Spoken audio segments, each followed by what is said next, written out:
Comment se réinventer en période de crise? C'est ce qu'a fait Staco avec son responsable, son leader et son fondateur Raymond Schweitzer. On vous doit tous les grands concerts en France, on vous doit les Eurokéennes, Johnny Hallyday, Bruel, Noah, M. Pokora. On sait que l'événementiel, c'est actuellement complètement à l'arrêt et vous avez décidé de créer le Way Control et vous êtes devant le Way Control. C'est quoi un Way Control? Comme tu le disais, le métier s'est arrêté. C'est-à-dire par rapport à Staco, on devait faire 50 festivals, on en a fait un.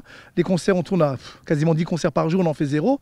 Donc on s'est dit, avec l'unité de fabrication que nous avons et qui faisait partie, mais une petite partie de Staco, comment faire pour rebondir et être prêt au moment, en fin de compte, où il y aura la reprise. Alors vous êtes parti de cette barrière que l'on voit ici en noir à vos côtés. C'est destiné à arrêter les foules. Oui, exactement. Ça, c'est devant les scènes. Ça s'appelle les crash barrières. Alors encore un nom un peu à l'américaine. Et qui permet que le poids des gens, c'est-à-dire par rapport à ça, permet qu'il n'y a rien entre la scène et le public. Et vous avez fait travailler votre R&D, recherche et développement, pour créer ce système-là, rouge que l'on voit devant, qui fait à peine 10 cm de haut. Ça, c'est important, parce que les voitures, en fait, et les camions vont passer dessus. Voilà, c'est ça. Nous avons déjà une application pour les concerts avec ce système-là, mais qui n'est pas pratique, parce que le passage des voitures sanitaires, des pompiers, de la police, c'est impossible de remonter, démonter dans des temps records.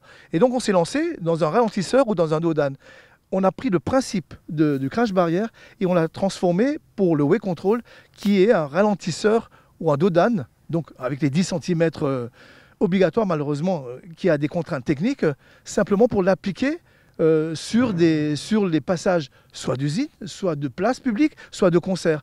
Et donc l'évolution permet aussi pour nous de trouver un nouveau produit qui va faire peut-être, et j'espère, sortir Staco de cet embarras. Voilà, et c'est beaucoup plus pratique que les plots qu'on est obligé de creuser qui vont sortir. Je pense au marché de Noël, qui est à peu près partout. Et vous vous dites, moi je ne veux pas qu'on me donne de l'argent, que je rembourserai les PGE, etc. Je veux qu'on achète mes produits. Les municipalités ont besoin de ce type d'outils. Et j'ai envoyé un courrier à tous mes amis, élus et les autres aussi, en disant aidez-moi. Aidez-moi dans un produit qui va de toute manière servir et qui va aider une fabrication qui va continuer l'emploi, voire créer de l'emploi et surtout faire aussi tourner des sous-traitants. Donc il y a à peu près 5 à sous-traitants qui nous aident à faire ça. Alors là, on l'a mis en position debout, c'est-à-dire que la voiture ou le camion qui passe est stoppé. Ça permet de ne pas rentrer par exemple dans un centre-ville, ça permet de ne pas rentrer au Racing Club de Strasbourg, parce que vous faites partie aussi des amis de Marc Keller. Tout à fait. Voilà. Et Marc Keller, par exemple, quand il a vu ça, il a dit tiens, ça m'intéresse, je voudrais peut-être une version avec des vérins, que ça se monte tout seul. Quand j'en parle aux gens ou quand on le montre, chacun a sa propre idée et sa propre utilisation. C'est là qu'on voit qu'il y a quand même une énorme évolution de ce produit. Et Marc me dit, mais ce serait bien quand même que ce soit automatique. Est-ce que ça marche avec des vérins? Oui, ça va marcher avec des vérins. Et c'est ce qu'on est en train d'étudier parce que c'est vrai que c'est une application totalement différente. Et c'est là qu'on voit qu'on l'a orienté pour les collectivités, pour les accès dans les places publiques et tout ça. Et on voit qu'il y a une application tout à fait différente pour les lieux sportifs et peut-être pour les lieux de concert. Et ce qui est intéressant, c'est que là, les deux plots rouges sont montés, les voitures ne peuvent pas passer, mais le public, par exemple, exactement à votre emplacement, peut passer. Tout à fait, je peux faire la démonstration ou reculer. Voilà, c'est-à-dire que ça laisse l'emplacement complètement vide. Voilà, et ça nous permet quand même d'avoir un espace totalement libre pour le public.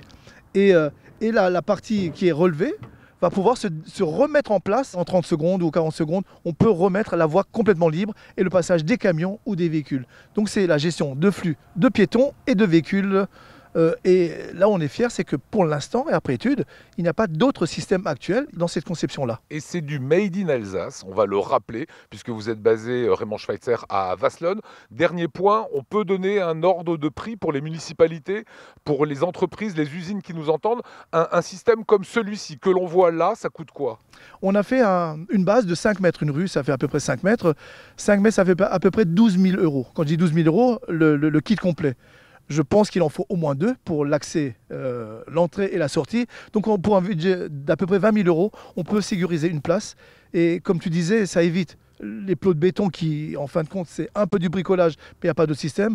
Et surtout aussi les camions qu'on peut voir, les camions un peu de la voirie. Est-ce que c'est vraiment un système professionnel? Il n'y a pas d'alternative, mais maintenant je pense qu'il y a l'alternative chez Staco.